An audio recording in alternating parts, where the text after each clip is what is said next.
Anong mensahe ang kailangan nyong marinig nowadays o within 1 week from now? Take note na pwede ring mangyari ang reading na to agad-agad.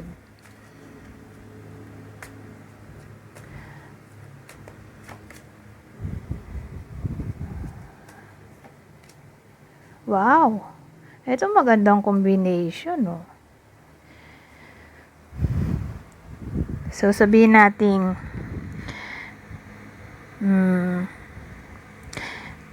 single. Baka within 1 week from now ay makamit na ng new love interest o makilala na nila ang kanilang soulmate. Ngayon, kung in a relationship, may pagbabago. Okay? Na maaaring mangyari sa connection nyong dalawa. Parang masyoshock ka. May something na parang unexpected. O parang masasurprise ka. Ganyan eh. May unexpected na pwedeng gawin yung partner mo sa'yo na parang magkukos ng shock o surprise.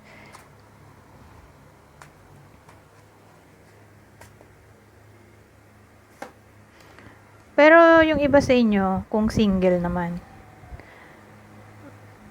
baka Aquarius o Capricorn yung makilala nila.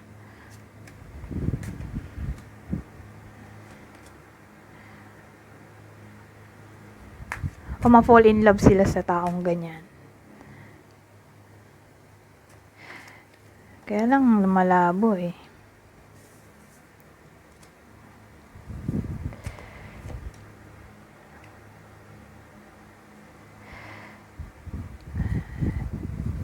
So, dito naman, within 1 week from now,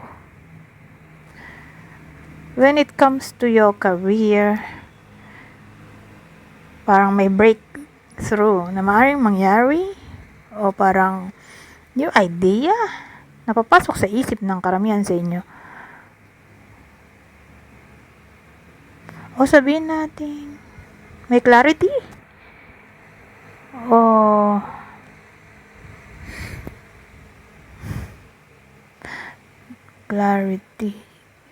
truth, justice, na maaaring mangyari, promotion, pagpasa ng exam, interview,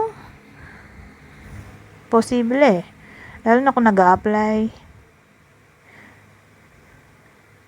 Pero wag din natin alisin yung topic ng possible new problem para sa iba sa inyo. Sabi natin walang pagbabago. Within 1 week from now, walang problem. Dun sa makaka-relate na gano'n ang situation, baka magkaroon na within 1 week from now. Na parang matcha-challenge kayo. Yung nasa trabaho lang, ha? Yung may mga trabaho. Kasi yung iba naman ay wala.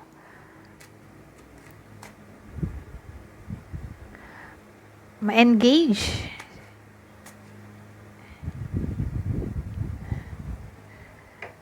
Posible.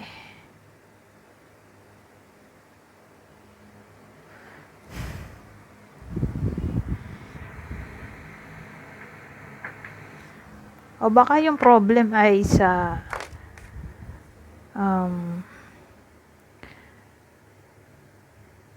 topic lang ng education o nasa field ng education. Ano naman to? Ito magandang combination. Kung nai-stress, ito mawawala na to kung yun ang wish. Parang magsasaya kayo. Sabihin natin lagi kayong busy itong mga nakaraang araw.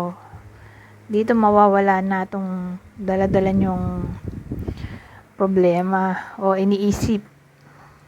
O pwede rin namang may wish kayo na maaring magkatotoo.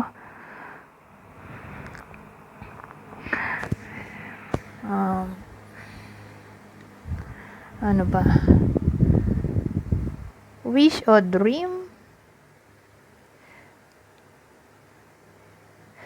Pero double 10 pala yan, no?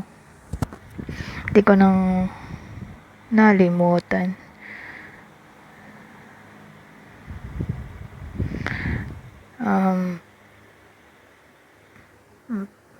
Sabihin nating may matindi kayong problema. Mukhang mag-e-end na yan.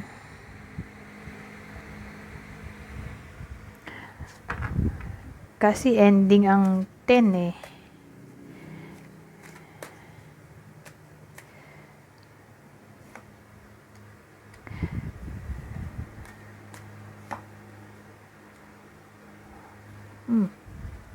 Ay, ito magandang combination.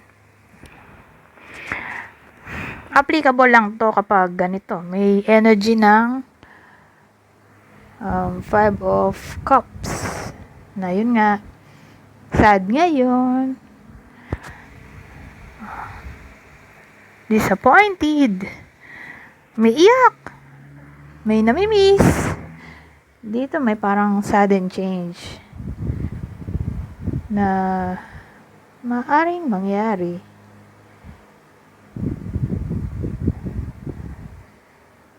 Kasi may tower tayo dito. O sabihin natin may something na marireveal sa kanila. Kaya titigil na sila sa pagiging malungkot.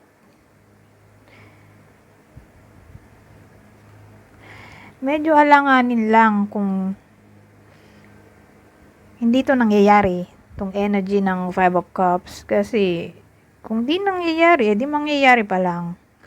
Yun ang sudden change na maaaring mangyari. O pwedeng ang cause ng regret, sadness nga in general, ay yung pinaplano mo hindi nangyari, niloko ka. So yung panloloko in general na parang may adversity o calamity na maaaring mangyari para sa iba sa inyo. Beware dun sa hindi ganito ang situation na hindi sad. Kasi kung hindi naging sad nitong mga nakarang araw o hanggang ngayon, eh dun pa lang siya darating yung energy ng 5 of Cups within 1 week from now. Na parang di nyo inasahan yung mangyayari kaya magiging sad. Para kasing ano to eh, pwede rin may kinalaman sa chaos, crisis, disaster. Anyways, magbibigay ako ng 8 clue pero wag masyado mag-pay attention dito dahil dagdag info lang ang mga to ang clue. Ay pwedeng vice versa. Kunin nyo lang ang clue na sa tingin nyo ay para sa inyo. January to March. Kung hindi memorable, ay pay attention sa buwan na yan. Walang dimples. Magaling sa English. Filipino. Malamang Filipino.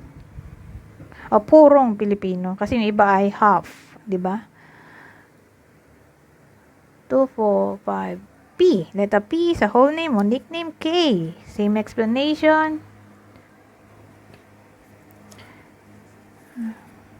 Karmic relationship. Yung iba, ito ang magiging cause ng sadness dito. Yung sadness, pwedeng third party situation at kung ganun man ang maging outcome o sabihin natin mangyari man to, know that your relationship is just a comic. It's just comic. Okay? Letter U.